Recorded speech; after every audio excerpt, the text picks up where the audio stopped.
Hey guys, Scott Reekers here with Eastmans Hunting Journal, and my season is over, and I wanted to share with you what's in my pack. Now this is not going to be comprehensive. What we're going to go through is all the main parts of what's inside this pack. So let's get started and talk about this pack first.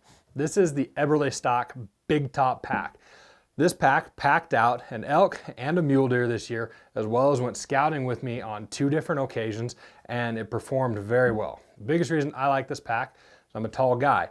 Eberle Stock makes several options for tall guys, and this is one of them. It's a style of pack where it's a big bag attached to an internal frame that gives me functional shoulder lift. Functional shoulder lift is key for a guy like me, along with the belt that fits comfortably, stays right here on my waist. That's why I picked the Big Top primarily. Next reason is I like this panel loader. The next piece that I like about it is plenty of ways to strap it down. Now let's take a trip inside my pack and find out what I took with me this year on the 2018 hunting season. Down to just about freezing, maybe.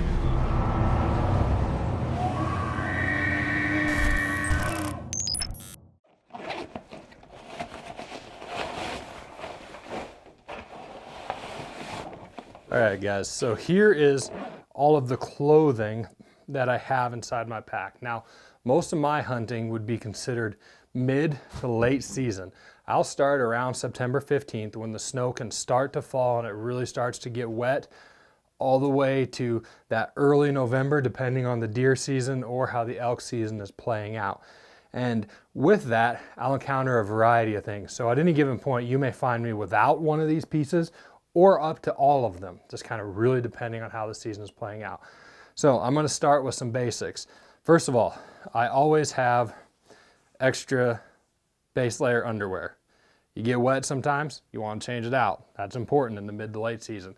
You start getting cold from the outside in most often. This is one of those things that gets overlooked a lot of times. People don't change this if you need to. Sometimes that's one of the ways that you can actually stay warm. Also changing out your merino base layers. I use the Core series from Sitka. That's exactly what this is.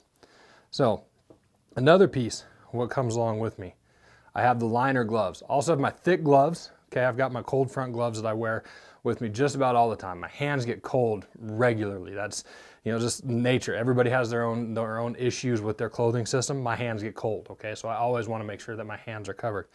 Bringing these liner gloves from Sitka along makes a huge difference in being able to keep my hands warm. So those are always inside my pack.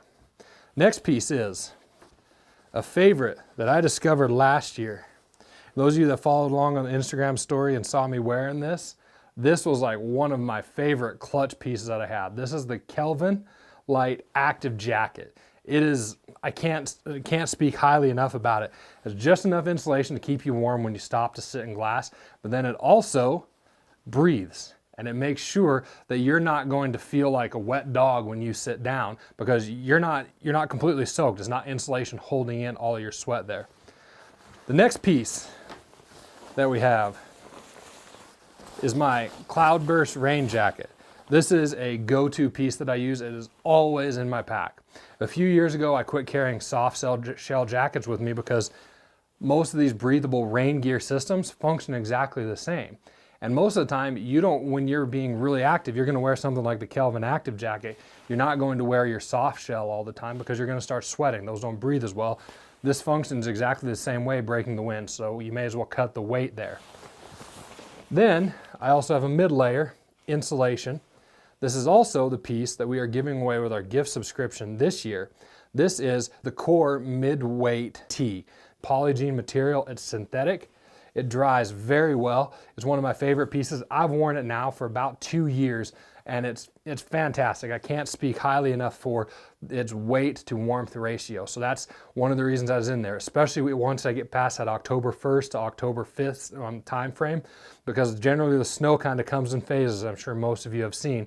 This tends to work really well as the ground starts to freeze and it gets colder above 10,000 feet. The next piece that I have is the Kelvin down hoodie. But this year, you'll notice on Sitka's website a WS label, which stands for Wind Stopper.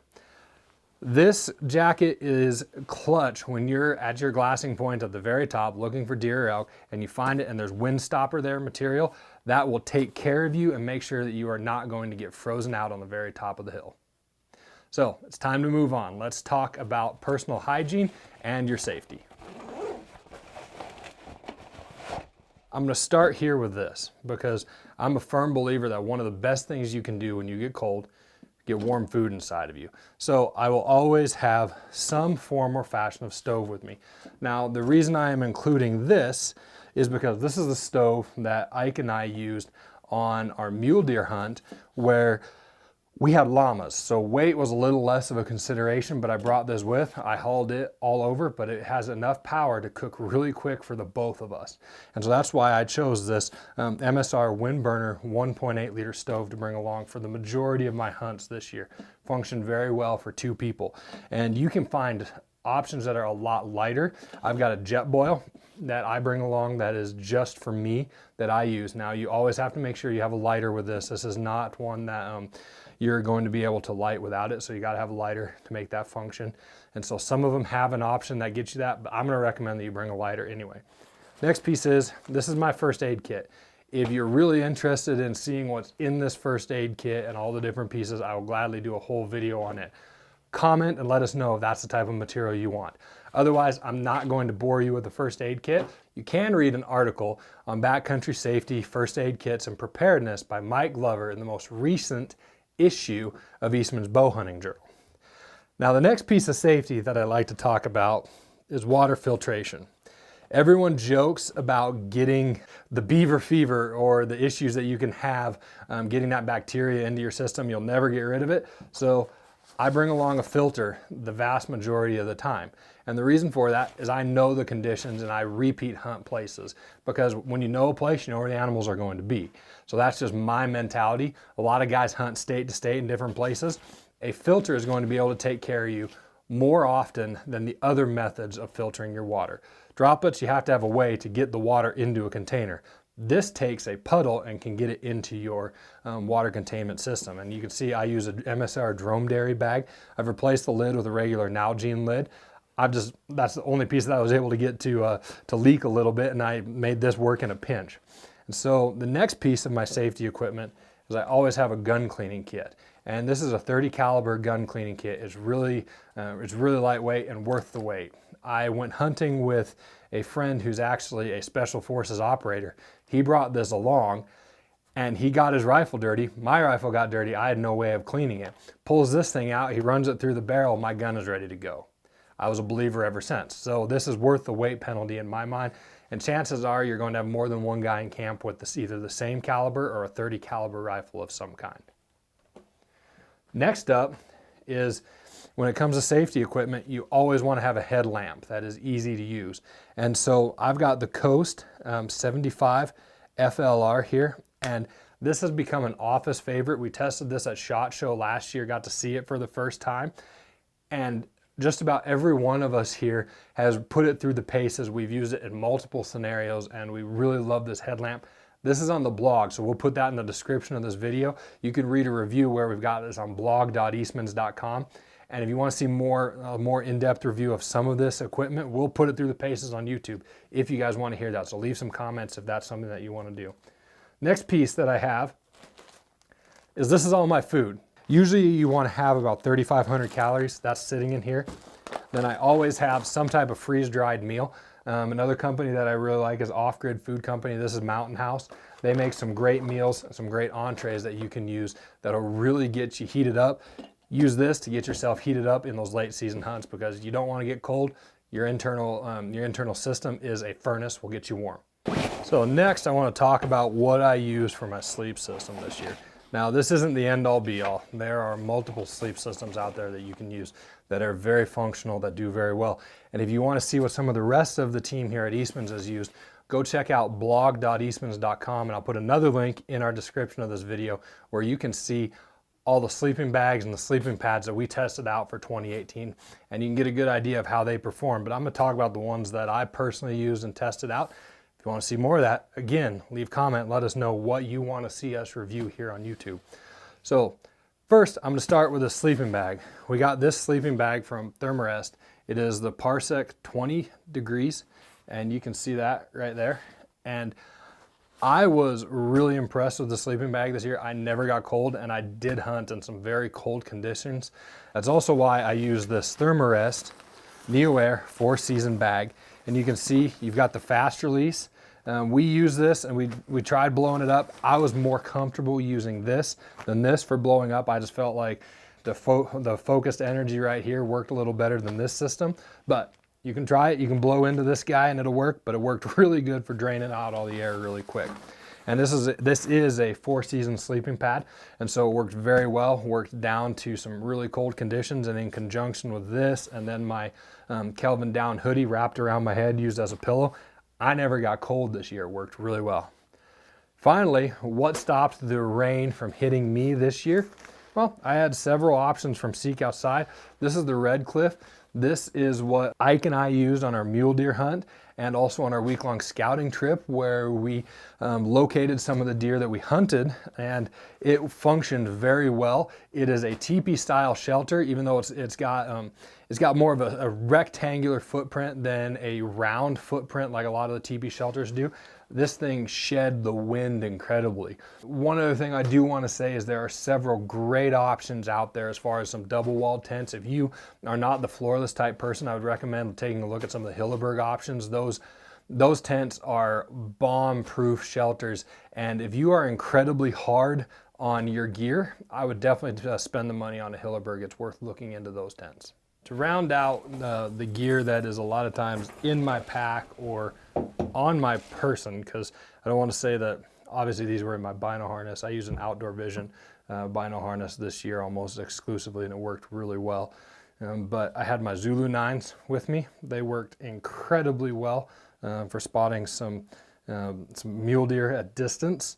They held up really well. I was really impressed with the edge-to-edge clarity, as well as the low light condition performance. So if you're thinking about that, that's a great option that's out there. There are several other obviously fantastic optics options, but this is just what I use this year. So take that into consideration as you look at it. The next thing is, these are one of the big, if you get on any forum and ask about rangefinder, the SIG is going to be what a lot of people are talking about.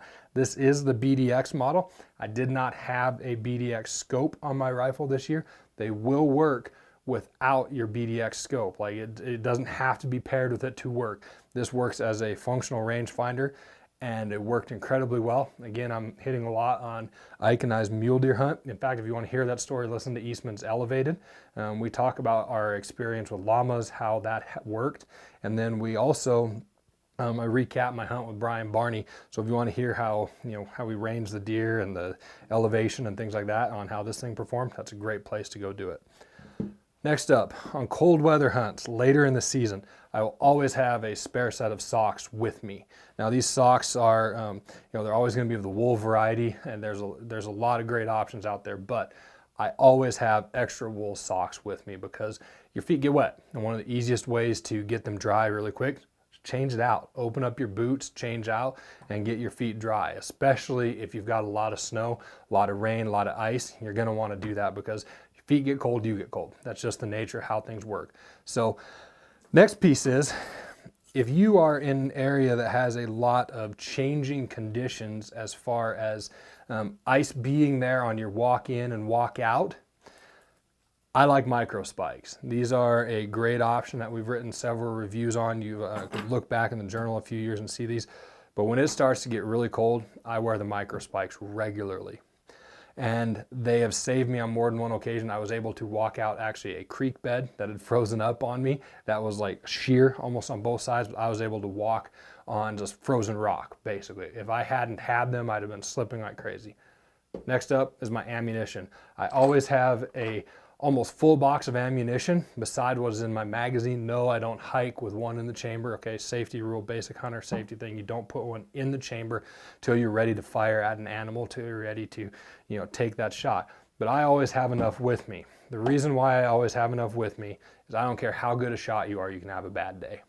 And knowing that you have an opportunity, even with a little extra weight, then knowing that you have that reassurance that, oh man, I'm gonna run out of ammunition if I take one more shot, you don't need that pressure. Make sure you have enough with you.